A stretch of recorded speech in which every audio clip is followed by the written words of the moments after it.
சாந்தி. அவ்யக்த சமிகை 26 ஜூன் 2026.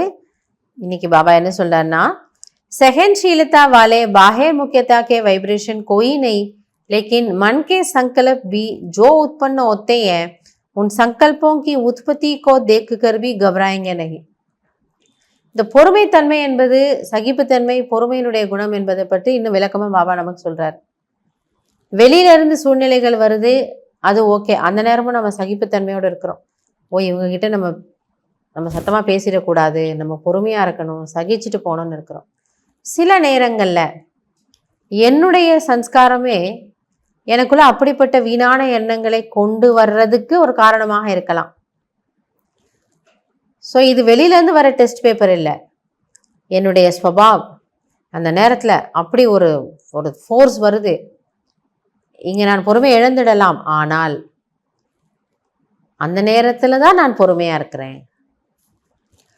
अपनी सहनशीलता से सामना करेंगे. ஸோ தன் சன்ஸ்காரத்தின் மீது பொறுமை. அப்படி இருந்தோன்னா அந்த சூழ்நிலை எவ்வளோ ஃபோர்ஸ்ஃபுல்லாக வந்தாலும் பாபா சொல்லாரு நம்ம நிதானமாக இருப்போம். और सूरज से सदैव संतुष्ट व प्रसन्न चित्त दिखाई देंगे. அப்படிப்பட்ட சூழ்நிலையிலும் நான் பொறுமையை கடைபிடிப்பதால் முகம் எப்படி இருக்குமா? தெளிவானதாகவும் திருப்தியானதாகவும் மலர்ந்ததாகவும் தெரியும். ஏன்னா உள்ளுக்குள்ள எனக்கு ஞானம் இருக்கு, ஞானத்தின் ஆதாரத்தினால நான் பொறுமையை கடைபிடிக்கிறேன். உன்கே நைன் செயின் கபி பி அசந்துஷ்டத்தாக்கே நஹி திக்காய் தேங்கே. என்ன இவங்க இவ்வளோ இன்னைக்கு ஒரு மாதிரி இருக்கிறாங்க, அதிருப்தியாக இருக்கிறாங்க, ஒரு டென்ஷனில் இருக்கிறாங்க இல்லையா? ஒரு பொழுது அவர்களுடைய முகம் அப்படிப்பட்ட ஒரு பாவனையை வெளிப்படுத்தாது. ஏன்னா பாபா என்ன சொல்றாரு, அவர்களுக்குள்ள என்ன குணம் இருக்கா? சஹன்ஷீலதா, சகிப்புத்தன்மை. அந்த வார்த்தையை பாருங்க, சகிப்புத்தன்மை. லௌகிகமாக சொல்லலாம், சகிக்க முடியல, தாங்கவே முடியல அப்படின்வோம். ஆனால் அந்த தாங்க முடியாததையும் சகிக்க முடியாததையும் தான் நான் ஆத்மா மனதார ஏற்றுக்கிறேன். சரி, நாடகத்தில் இது இருக்கு போல இருக்கு. நாடகம் நன்மைகரமானது, நாடகம் அக்யூரேட்டுன்னு பாபா சொல்லியிருக்கிறாரு. அப்போ இதை தாங்க முடியாதுன்னு நான் எந்த ஆதாரத்தில் சொல்லுவேன்? அது அக்யூரேட், அது கல்யாணக்காரின்னு அவர் தான் சொல்லியிருக்கிறாரே. ஸோ இதை தாங்க முடியாதுன்னு நான் சொல்லவே முடியாது. நல்லது தான் நடக்குது. அப்போ நம்மளுடைய சித்து, நம்மளுடைய முகம் அனைத்தும் எப்படி இருக்கும்? மகிழ்வானதாக இருக்கும்.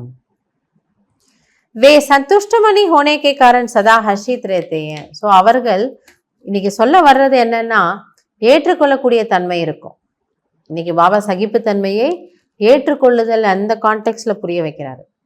அப்போ அவர்களுடைய எப்பொழுதுமே அவங்க திருப்தியா இருக்கிறாங்க, அதனால் அவர்கள் சதா முக மலர்ச்சியுடன் இருக்கிறார்கள். ஸோ இன்னைக்கு பாபா சொல்ல வர்றது ஏற்றுக்கொள்ளக்கூடிய தன்மை.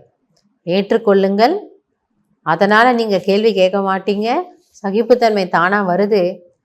நான் தான் சுச்சுவேஷனை ஏற்றுக்கிட்டேன், மனிதர்களை ஏற்றுக்கிட்டேன், ஏன்னா நான் அப்செட் ஆகிறதுக்கு வாய்ப்பே இல்லை, அதனால முகம் எப்படி இருக்கா? குஷியா இருக்கு. அதாவது இது வலுக்கட்டாயமாக ஏற்றுக்கொள்வதில்லை, ஞானத்தினுடைய ஆதாரத்தில் சரி, நன்மைகரமானது அப்படின்னு நம்ம ஏற்றுக்கிட்டோன்னா நம்ம எப்படி இருப்போமா? சதா குஷியான ஆத்மா, மலர்ந்த முகமுடைய ஆத்மாவாக நாம் ஆகிவிடுவோம். நல்லது. ஓம் சாந்தி.